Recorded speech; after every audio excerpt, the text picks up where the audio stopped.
é difícil a concorrência. É doloroso. E, cara, a gente vive num país desigual. 40 minutos discutindo se a unha encravada do Arrascaeta vai ou não ser relevante pro cara voltar mais cedo ou mais tarde. Não tinha muito jeito. E eu entendo. Era interessante dar mais espaço pros paulistas. O Flamengo não é de São Paulo e tem um devido espaço. A gente sabe que é a maior torcida do país e é muito nacional. Porque nós estamos em outro patamar.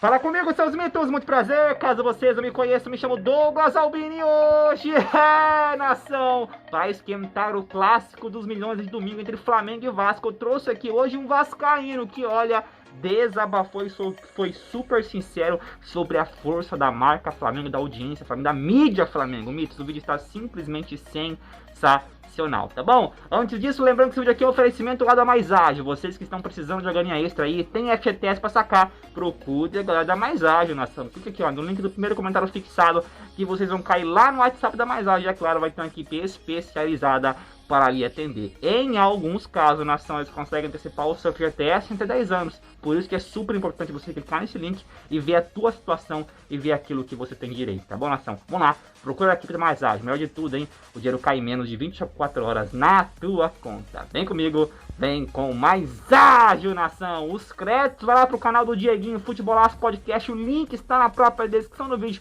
Vão lá conferir o trabalho dele. Ele que faz um trabalho fantástico, hein?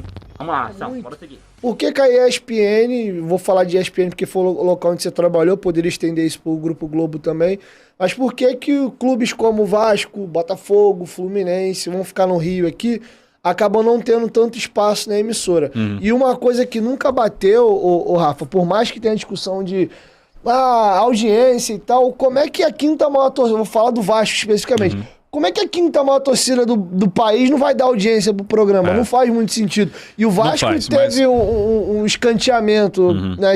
Não sei se tem a ver com aquelas brigas antigas com o Eurico Miranda, mas fato que a galera ficava chateado, queria consumir um conteúdo ali e acabava não conseguindo consumir muito. Eu entendo, né? Mas só quem passa a trabalhar de uma maneira nacional entende um pouco o que acontece. Cara, é difícil a concorrência. É doloroso. E, cara, a gente vive num país desigual. Praticamente o market share toda da televisão brasileira é em São Paulo. Então, olha só para você ter ideia, a medição de audiência, que hoje em dia essas coisas estão mudando, né? A gente tem a internet, engajamento, enfim, retweet. A maneira de se entender a audiência está mudando, né? E por que muda? Porque é o público consumidor. Não tem jeito. A audiência é medida em São Paulo. Os pontos, o chamado PNT, é em São Paulo. Então, naturalmente... Que aqui tem até um poder aquisitivo maior, falando de Brasil, é a capital financeira do país. E além disso, os grandes players do mercado analisam as audiências de São Paulo para montarem as suas programações de investimentos. Então, era praticamente impossível você não dar prioridade às duas maiores torcidas do país. Ou você não buscar uma referência quando os números estavam crescendo, quando você falava de um assunto e de outro. E, cara, isso acontece. É impressionante. Você está falando de um assunto, tal. Cara, se aquele assunto não está rendendo, Rafa, troca. Rafa, chama a próxima lauda. Se é um assunto que rende, pum, mantém.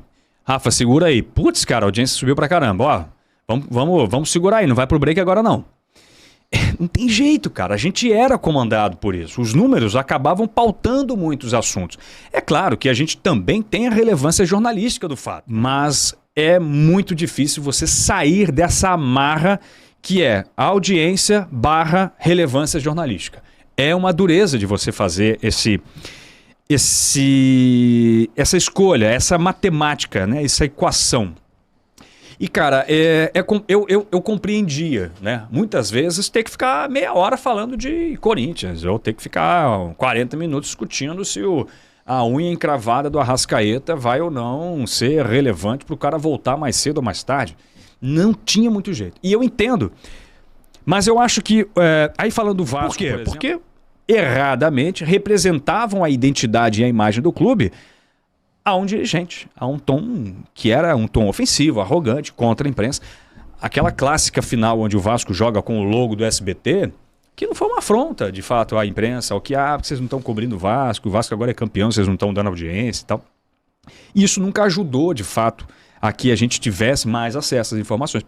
Posso até contar a história do quando a ESPN foi expulsa de São Januário, proibida de entrar em São Januário, por causa de um comentário meu no programa. E isso, assim, repercute, claro. Tem jeito, né? Pô, os caras não querem que a gente entre lá, eu não tenho como fazer imagem, eu não tenho como ver o treino, eu não tenho como entrevistar os jogadores, eu não tenho produto para mostrar para essa audiência, né? Então, assim, retomando a sua pergunta, cara, é um equilíbrio, né? Eu acho que é compreensível, mas não é totalmente aceitável essa massiva representação e até em minutagem mesmo, pode contar. Os caras falam pouquíssimo de clubes que são fortes, né? E outra coisa importante, a representatividade nacional, né?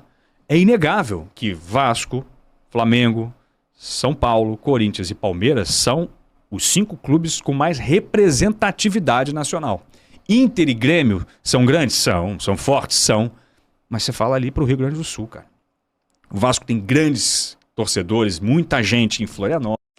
Nação não tem como, né? Gostem ou não, a verdade é que o público, as marcas vão estar querendo estar alinhadas, seja na TV, na internet, de maneira geral, em alguém que dá audiência, que tem engajamento, né? Não tem como competir com o Flamengo e Corinthians, fala bem a verdade, né? Deixando o clubismo de lado, né, Nação?